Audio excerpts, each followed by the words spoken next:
பண்ணாரியம்மன் வேளாண்மை நிலையம் ஈரோடு மாவட்டம் பவானி வட்டம் ஒரிச்சேரி கிளையின் சார்பாகவும் துளிர் ஆர்கானிக் விவசாயம் என்கின்ற யூடியூப் சேனல் சார்பாகவும் அனைத்து விவசாயிகளுக்கும் வணக்கத்தை தெரிவித்துக் கொள்கிறேன்.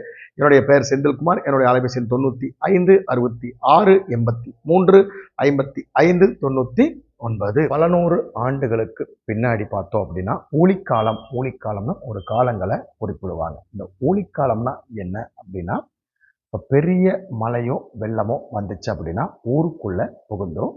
அந்த டைமில் பார்த்தீங்கன்னா நெல் அரிசி எல்லாமே நனைஞ்சு போயிடும். அடுத்த வேளை உணவு இல்லாமல் பெரிய பஞ்சம் ஏற்படும். அந்த காலத்துக்கு பேர் தான் ஊழிக்காலம். இப்போ நம்ம சென்னையில் பார்த்தீங்க அப்படின்னா பெரிய வெள்ளம் ஏற்பட்டுருச்சு.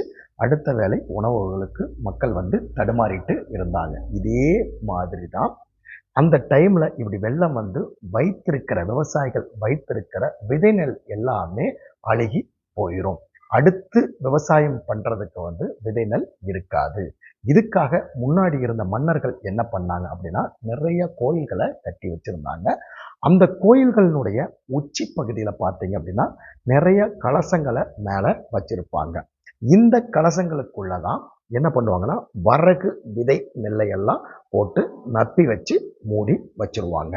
இந்த மாதிரி ஊழிக்காலம் எனப்படும் பஞ்சகாலங்கள் வரும்போது ஒவ்வொரு விவசாயிகளாக அவங்க கூப்பிட்டு ஒவ்வொரு விவசாயிகளுக்கும் அந்த கலசத்தை எடுத்து களத்துக்குள்ளே இருக்கிற வரகு விதைகளை எல்லாம் கொடுத்து விதை நெல்லாம் பயன்படுத்தி நீங்கள் விவசாயம் பண்ணி உழைத்து கொள்ளுங்கள் அப்படின்னு கொடுப்பாங்க.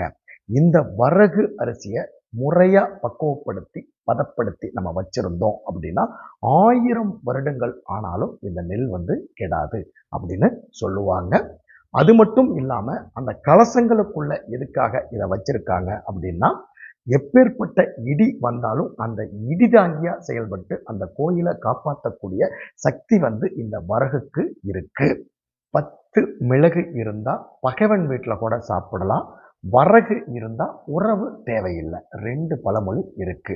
இப்போ நமக்கான எதிரி அல்லது பகைவன் நம்மளை அழிக்கிறதுக்காக உணவுல விஷத்தை வச்சு கொடுத்தா கூட அவங்க வீட்டில் இருக்கிற மிளகை எடுத்து நம்ம சாப்பிட்டோம் அப்படின்னா நம்மளுடைய விஷத்தை முறிக்கக்கூடிய தன்மை இந்த மிளகுக்கு இருக்கு.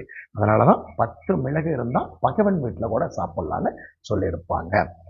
வரகு இருந்தா உறவு தேவையில்லை அப்படின்னு சொல்லுவாங்க. இதனுடைய அர்த்தம் என்ன அப்படின்னா, இப்போ நமக்கு ஏதாவது உடம்பு சரியில்லைன்னா நம்ம உறவுக்காரவங்களை கூப்பிட்டு நீங்கள் மருத்துவமனைக்கு கூட்டிகிட்டு போங்க அப்படின்னு நம்ம சொல்லுவோம். இந்த வரகு அரிசியை தொடர்ந்து நீங்கள் சாப்பிட்டே வந்தீங்கன்னா உங்களுக்கு ஒரு விதமான நோய் கூட பக்கத்தில் வராது. அப்படி இருக்கும்போது நமக்கு உறவுக்காரங்க தேவையில்லை. ஏன்னா நோய் வந்தால் தான் உறவுக்காரங்களோட உதவி தேவைப்படும். அதனால தொடர்ந்து இந்த வரகு அரிசியை சாப்பிட்டே வந்தீங்கன்னா நோயே உங்கள் உடம்புல வராது. அதனால தயவு செய்து பெற்றோர்கள் வாரத்தில் ஒரு முறையாவது இந்த வரகு அரிசியை உங்கள் குழந்தைகளுக்கு நீங்கள் கொடுத்துட்டே வந்தீங்கன்னா அவங்கள்ட்ட உடம்புல அவ்வளவு எதிர்ப்பு திறன் வரும் அப்படிங்கிறத சொல்லிட்டு, மூழ்காமல் முத்தில்லை, வெட்டாமல் தங்கமில்லை, தட்டாமல் உதவியில்லை, தட்டுங்கள் விவசாயிகளை. உங்களுக்காக எப்போதும் உதவ காத்திருக்கிறது பண்ணாரியம்மன் வேளாண் நிலையம் ஒரிச்சேரி கிளை. மாறுவோம் மாற்றுவோம் இயற்கைக்கு. நன்றி.